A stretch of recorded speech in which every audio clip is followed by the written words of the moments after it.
My name is Eddin Khoo. I'm a writer, historian, and I run a cultural organization called PUSAKA. Hi, my name is Zakri Khir and I'm from Allianz.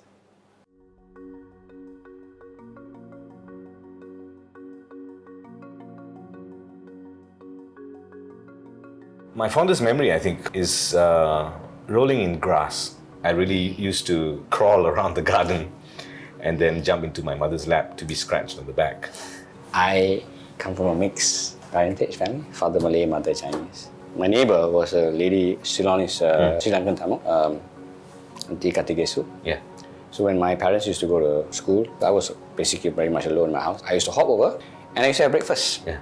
So until to this day, my breakfast is kotose, Italy, and that's why hence I love Indian food because I grew up. So that's my breakfast. I come from a mixed parentage. Very interestingly, also my father is Chinese, but he's a Peranakan. And there was my mother who's a Tamil, but a Jaffna Tamil. She comes from Ceylon. I was raised by a Malay woman. My home name is Dim.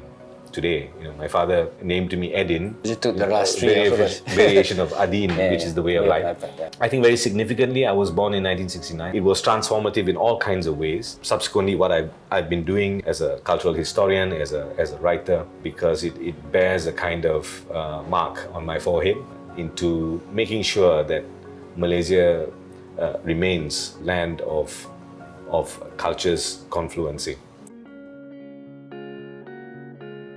The most precious thing that I've lost to date is my dad. We used to go hunting, fishing, we did all things together. Not having him around is difficult. It has been 12 years. Even till now, it's still difficult. My father likes to read on the bed. When I come back, I will always lie beside him and talk to him. And this is something that I really, really miss. I lost my father 2 months ago. Been very difficult to reconcile to because we were very close. I took a great deal of interest in his work and everything formative in my life, things that I really love, was given to me by my father.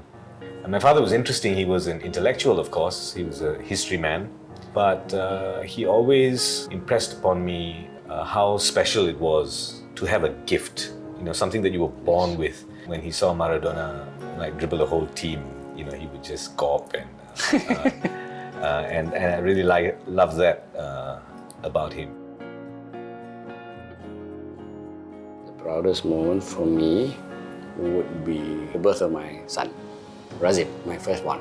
I can remember everything about how he was born, how I held him up, feeling the emotion at that particular time. I would pick that as the proudest moment. My proudest moment, I suppose, was graduating from university, because nobody thought I'd make it to university.